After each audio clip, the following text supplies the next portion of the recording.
നമസ്കാരം. കണ്ണൂർ ചെങ്ങളായിയിൽ റോഡിന് നടുവിലായി ഒരു കൂറ്റൻ കുഴി പ്രത്യക്ഷപ്പെട്ടു.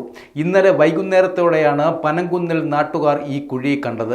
സ്ഥലത്ത് ഗതാഗത നിയന്ത്രണം ഏർപ്പെടുത്തിയിട്ടുമുണ്ട്. 4 മീറ്ററോളം ആഴത്തിലാണ് കുഴി ഉണ്ടായിരിക്കുന്നത്. വൈദ്യുതി കമ്പിയിൽ തൊടുന്ന മരച്ചില്ലകൾ വെട്ടാനെത്തിയവരാണ് കുഴി ആദ്യമായി കാണുന്നത്.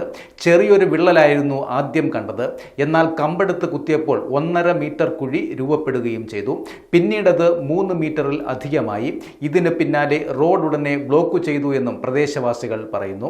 വാഹനങ്ങൾ കടന്നു പോകാതിരിക്കാൻ പോലീസ് ബാരിക്കേഡുകൾ ഉൾപ്പെടെ സ്ഥാപിച്ചിട്ടുമുണ്ട്. പക്ഷേ ആളുകൾ ഇതിൻ്റെ ഗൗരവം മനസ്സിലാക്കാതെ വാഹനങ്ങളുമായി ഇതുവഴി കടന്നു പോകുന്നുണ്ട് എന്നാണ് പ്രദേശവാസികൾ പറയുന്നത്. നിലവിൽ സുരക്ഷയുടെ ഭാഗമായി ഒരു വശത്തു കൂടിയാണ് വാഹനങ്ങൾ കടത്തിവിടുന്നത്. ജില്ലാ പഞ്ചായത്തിൻ്റെ റോഡാണിത്. വർഷങ്ങൾക്ക് മുൻപാണ് ഈ റോഡ് ടാർ ചെയ്തത് എന്നാണ് നാട്ടുകാർ പറയുന്നത്. പൈപ്പിംഗ് പ്രതിഭാസത്തെ തുടർന്നാണ് കുഴി രൂപപ്പെട്ടതെന്നാണ് ഇപ്പോഴത്തെ പ്രാഥമിക നിഗമനം. എന്നാൽ ഇതിൻ്റെ കാരണം കണ്ടെത്താൻ വിശദമായ പരിശോധന ആവശ്യമാണ് എന്നാണ് അധികൃതരും വ്യക്തമാക്കുന്നത്. പരിശോധന നടത്തി പരിഹാരം കണ്ടെത്തിയ ശേഷമേ റോഡ് പൂർണ്ണമായും ഗതാഗത യോഗ്യമാക്കുകയുള്ളൂ.